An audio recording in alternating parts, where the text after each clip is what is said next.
आज सबसे बड़ी समस्या पूरे भारतवर्ष के आदिवासियों के पास बहुत बड़ी समस्या, एक समस्या यूसीसी समस्या आ पहुंचा है। ठीक कच्छ का भूकंप की तरह और बंगाल की खाड़ी से उठता हुआ सुनामी की तरह आज आदिवासियों के भीतर में एक तूफान उठ खड़ा हुआ है।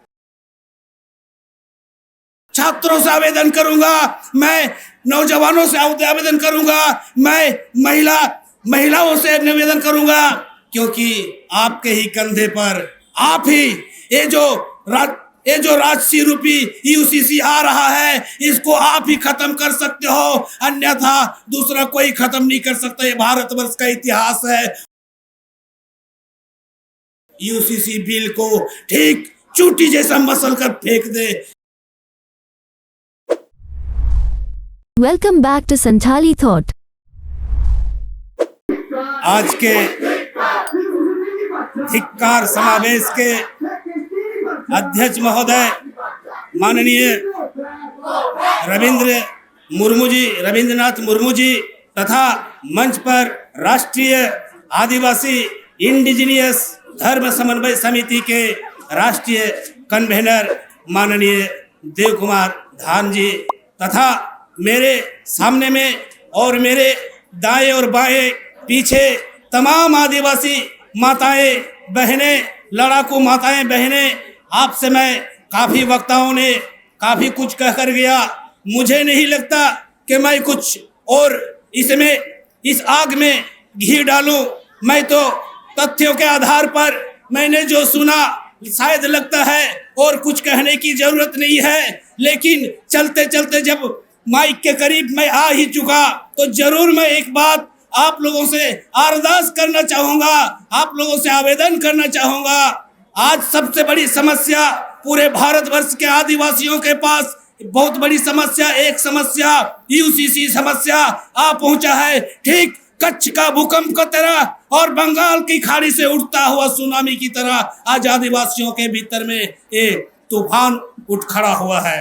अगर ये तूफान ये सुनामी अगर हमारे गाँव में, हमारे घरों में, ये पूरे भारतवर्ष में लागू हो जाता है, ये आ जाता है, तो शायद ही वक्ताओं ने कह कर गया है कि पूरे आदिवासियत खत्म हो जाएगा।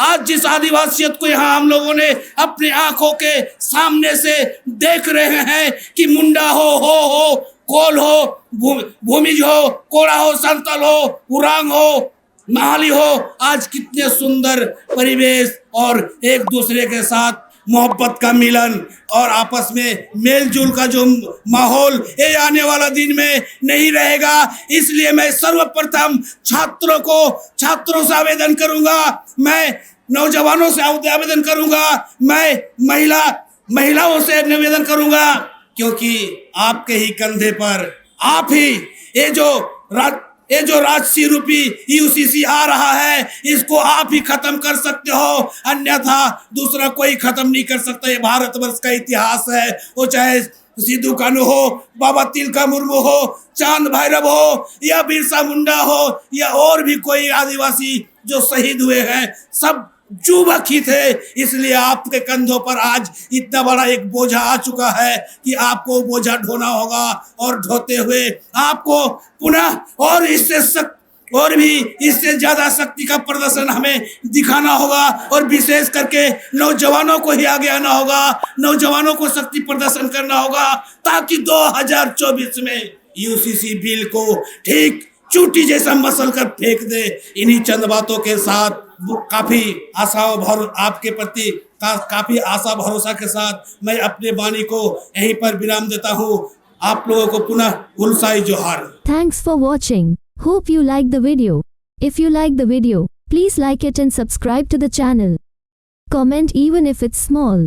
If you want to help us, click on the join button. And please share the video with your friends. See you again soon in a new video like this.